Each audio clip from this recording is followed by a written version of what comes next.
Hello, I'm Adam Green, a technology journalist, and I'm pleased to be joined by Robert Hryniewicz, Director of Product Marketing for AI at Cloudera.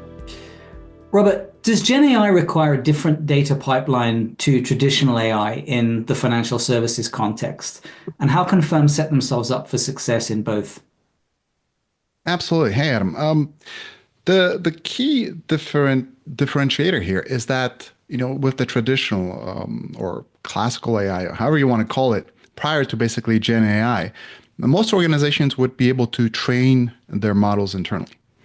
Now these models are so big with hundreds of billions of parameters, a majority of organizations will take a pre-trained model, say a Llama model or a model from Falcon or Mistral, and then they'll fine-tune it on their internal data, or at minimum, they will provide a RAG type of style architecture for the models to then be grounded with the organizational data. The reason for that is these models been trained on all of the open internet data, so they may have access, they may have sources such as Wikipedia, all kinds of ebooks, even Reddit. So it's essential to provide them access with this RAG architecture so they can always pull it in. Additionally, when it comes to financial, especially when it comes to financial firms, it is critical to make sure that they have real-time data access, that fresh data, so that the models can always respond with the latest information that you can provide to them.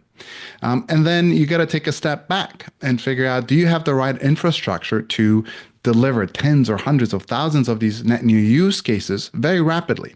And then do you have the entire organization that you can trace? For example, if you're looking back at why the model produced a certain answer, where has that specific data piece originated, how it's been transformed throughout the organization, right? Like if you're ingesting data at the edge, who had access to the data, who transformed it, who then published the data for the model to use to access and produce that final answer.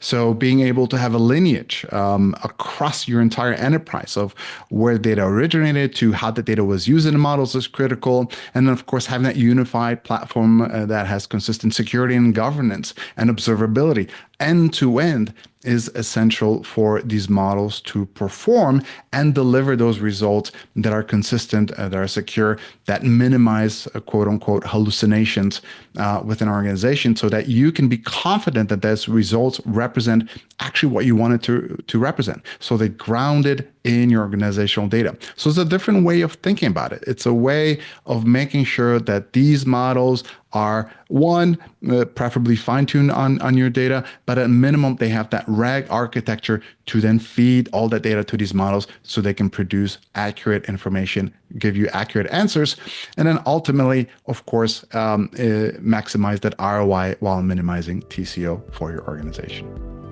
Thanks so much for sharing your insights with us today, Robert. Absolutely, Adam. Thanks for having me.